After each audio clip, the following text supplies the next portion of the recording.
പഴം കൊണ്ട് ഉണ്ടാക്കാൻ പറ്റിയ നല്ല ഈസി ആയിട്ട് തയ്യാറാക്കാൻ പറ്റിയ നല്ല അടിപൊളി റെസിപ്പിയാണ് തന്നെ ഞാൻ കാണിക്കുന്നത്. അപ്പോൾ ഈ ഒരു പഴം വെച്ചിട്ടാണ് ഞാൻ ഈ ഒരു റെസിപ്പി തയ്യാറാക്കുന്നത്. അപ്പോൾ എങ്ങനെയാണെന്ന് കാണിച്ചു തരാം. അപ്പോൾ അതിന് മുമ്പായിട്ട് നമ്മളെ വീഡിയോ കാണുന്നവര് വീഡിയോക്ക് മറന്നു പോകാണ്ട് ഒരു ലൈക്ക് തരണം കേട്ടോ. ആദ്യം തന്നെ നമുക്ക് ഈ ഒരു പഴം ഒന്ന് കട്ട് ചെയ്തെടുക്കണം. ഇതേപോലെ ഒന്ന് ഞാൻ കട്ട് ചെയ്തെടുക്കുന്നത്.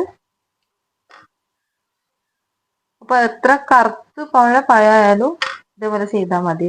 നമുക്ക് ഈസിയാണ് തയ്യാറാക്കി എടുക്കാൻ വേണ്ടിയിട്ട്. വൈകുന്നേരം കുട്ടികളൊക്കെ സ്കൂൾ വിട്ട് വരുന്ന സമയത്ത് നമുക്ക് ചെയ്ത് കൊടുക്കാൻ പറ്റും കേട്ടോ.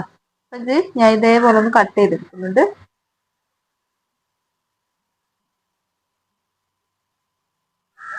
നമുക്ക് ഏത് ഷേപ്പിൽ വേണമെങ്കിലും കട്ട് ചെയ്തെടുക്കാം. ഇതേപോലെ ഒന്ന് കട്ട് ചെയ്തെടുക്കാം.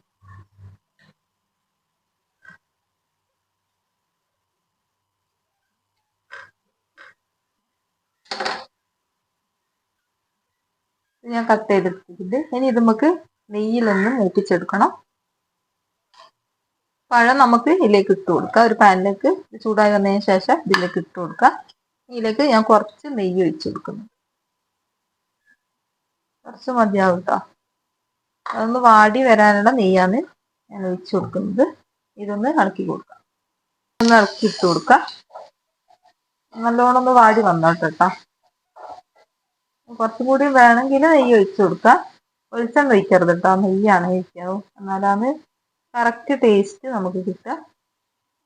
നെയ്യില്ലാത്തൊരു വെളിച്ചെണ്ണ കൊണ്ട് ചെയ്തെടുക്കാം, പക്ഷെ ടേസ്റ്റിൽ വ്യത്യാസം ഉണ്ടാവും കേട്ടോ. ഓയിൽ തീരെ ചേർത്ത് കൊടുക്കാൻ പാടില്ല. ഇത് നല്ലോണം ഒന്ന് വാടി വരട്ടെ. കുറച്ച് പഞ്ചസാര ചേർത്ത് കൊടുക്കുന്നുണ്ട്. കൂടുതലാവാൻ പാടില്ല കേട്ടോ, കുറച്ച് മതി. ഇത് പെട്ടെന്ന് വാടി കിട്ടാൻ വേണ്ടിയിട്ടാണ് ഞാൻ പഞ്ചസാര ചേർത്ത് കൊടുത്തത്.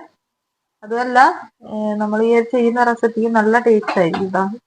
പഞ്ചസാര കുറച്ച് ചേർത്ത് കൊടുത്താൽ, നമ്മളിത് ശർക്കര വെച്ചിട്ടാണ് ചെയ്യുന്നത്. എന്നാലും അതിൻ്റെ കൂടെ ഒരു നുള്ള് പഞ്ചസാര ആകുമ്പോൾ നല്ല ടേസ്റ്റ് കൊടുക്കും. ഇതൊന്ന് വാടി വരട്ടെ. ഈ ഒരു നേരം കൊണ്ട് നമുക്ക് ശർക്കര ഒന്ന് ഉരുക്കിയെടുക്കണം. ശർക്കര ചേർത്ത് കൊടുത്തിട്ടുണ്ട്. ഞാനിപ്പോൾ 2 അച്ച് ശർക്കരയാണ് എടുത്തത്. നിങ്ങൾക്ക് മധുരം കൂടുതൽ വേണമെങ്കിൽ കുറച്ചധികം തന്നെ ചേർത്ത് കൊടുക്കുക. ഒരു അച്ചും കൂടി ചേർത്ത് കൊടുക്കുക. ഇനി നമുക്ക് ഇതിലേക്ക് പാകത്തിനുള്ള വെള്ളം ചേർത്ത് കൊടുക്കാം. ഇനി ഇതൊന്ന് ഉരുക്കിയെടുക്കാം. നമ്മളെ പഴം ഇവിടെ റെഡി ആയിട്ടുണ്ട്. ഇത്ര മതിയാവും. ഇനി നമുക്കിത് ഒരു പ്ലേറ്റിലേക്ക് മാറ്റി കൊടുക്കാം. അതൊന്ന് ആറാൻ വെക്കാം. ആറി വന്നതിന് ശേഷം ബാക്കിയുള്ള കാര്യങ്ങൾ ചെയ്യാം. ഇതേപോലെ ആണ് നമുക്ക് കിട്ടേണ്ടത്. ഒരു സൈഡ് ഭാഗമൊക്കെ ചെറുങ്ങനൊന്നും മുരിഞ്ഞ് കാണുന്നില്ല. അതുപോലെയാണ് കേട്ടോ കിട്ടേണ്ടത്. മുഴുവനായിട്ട് ഞാൻ ഇതിലേക്ക് മാറ്റി കൊടുക്കുന്നുണ്ട്.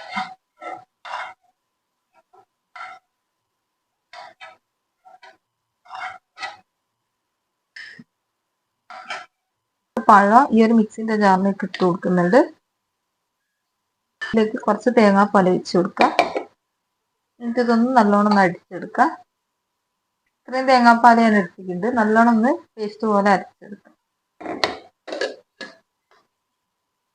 നമ്മൾ ഇത് അടിച്ചെടുത്തിട്ടുണ്ട്. അത്യാവശ്യം അവിടെ ഇവിടെ കടിക്കാനുണ്ട് കേട്ടോ, കുഴപ്പമൊന്നുമില്ല.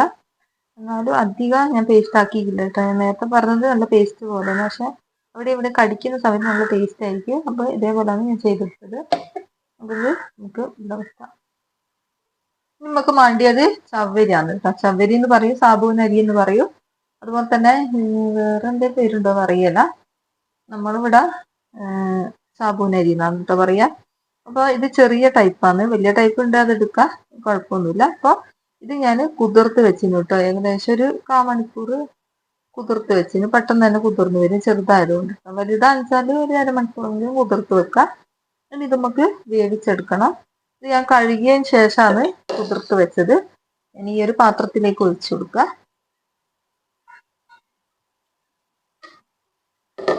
ഇതിലേക്ക് ഞാൻ ഈ വെള്ളവും അതുപോലെ തന്നെ കുറച്ച് 2ാം പാൽ എടുത്ത് വെച്ചിരുന്നു, അതിലേക്ക് ഒഴിച്ചു കൊടുക്കുന്നുണ്ട്. 2ാം പാല് നമുക്ക് ഇതിലേക്ക് ഒഴിച്ചു കൊടുക്കാം. എന്നിട്ട് ഇത് അടുപ്പിലേക്ക് വെച്ച് കൊടുത്തിട്ട് വേവിച്ചെടുക്കാം. ഒന്ന് ഇളക്കിക്കൊണ്ട് നിൽക്കണം കേട്ടോ, അടി പോവാതെ നോക്കണം. ഒരു നുള്ള് ഉപ്പ് ഞാൻ ഇതിലേക്ക് ചേർത്ത് കൊടുക്കുന്നുണ്ട്. അപ്പോൾ മധുരം ഒന്ന് കറക്റ്റായി കിട്ടാൻ വേണ്ടിയിട്ടാണ് ഉപ്പ് ചേർത്ത് കൊടുക്കുന്നത്. ഇതൊന്ന് ഇളക്കി കൊടുക്കണം. ഇതുപോലെ ഒന്ന് ഇളക്കി കൊടുക്കുക. പെട്ടെന്ന് തന്നെ വെന്ത് കിട്ടും കേട്ടോ. ഇത് കുതിർത്ത് വെച്ചത് കൊണ്ട് തന്നെ പെട്ടെന്ന് തന്നെ വെന്ത് കിട്ടും. ഇതാ നല്ലോണം ഒന്ന് ഇളക്കി കൊടുക്കുക. ഒന്ന് തിളച്ച് വന്നോട്ടെ. സാബൂന് അരി അടിപൊളിയായിട്ട് തന്നെ വെന്ത് കിട്ടിയിട്ടുണ്ട്. നമ്മൾ കുതിർത്ത് വെച്ചത് കൊണ്ട് തന്നെ 10 മിനിറ്റ് കൊണ്ട് വെന്ത് കിട്ടും കേട്ടോ. 10 മിനിറ്റ് ഒന്നും വേണമെന്നില്ല, ഒരു 5 മിനിറ്റ് കൊണ്ട് തന്നെ നമുക്കിത് വെന്ത് കിട്ടും. നല്ല അടിപൊളിയായിട്ട് തന്നെ വെന്ത് കിട്ടിയിട്ടുണ്ട്. ഇത്രയും മതിയാവേ.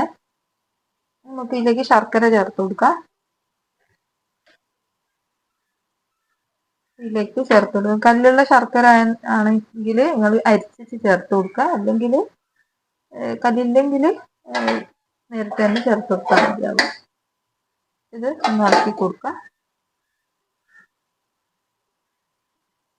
നമുക്ക് മധുരം കൂട്ടിയും കുറച്ചൊക്കെ കൊടുക്കട്ടോ നിങ്ങളെ ഇഷ്ടത്തിന്. ഞാനിപ്പോൾ എത്രയും മധുരം എടുക്കുന്നുള്ളൂ, എത്രയും മതിയാവും എനിക്ക് മധുരം. പിന്നെ പഴത്തിനൊക്കെ മധുരം ഉണ്ടാവുമല്ലോ, അതുകൊണ്ടാണ് ഞാൻ മധുരം കുറച്ചാക്കിയത്. ഇത് നല്ലോണം ഇളക്കി കൊടുക്കുക.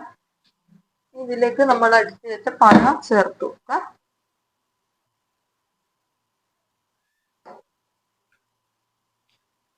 ഇതുപോലെ ചെയ്യാത്തവരുടെ ഒരു പ്രാവശ്യം ചെയ്ത് നോക്കട്ടെ, എന്തായാലും എനിക്ക് ഇഷ്ടാവും. അപ്പം പഴം മുഴുവനായിട്ട് ഇതിലേക്ക് ചേർത്ത് കൊടുക്കുന്നുണ്ട്.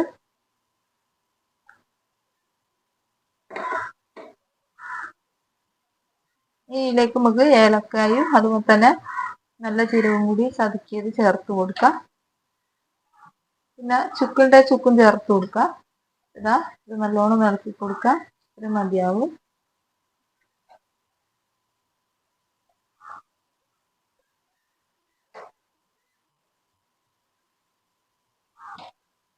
ഇത് കുറച്ച് ചുക്ക് പൊടി ചേർത്ത് കൊടുക്കുന്നുണ്ട്. നമ്മുടെ കയ്യിലുണ്ട് ചേർത്ത് കൊടുക്കാം, അല്ലെങ്കിൽ ഒഴിവാക്കാം. കുറച്ച് മാത്രം മതിയാവേ.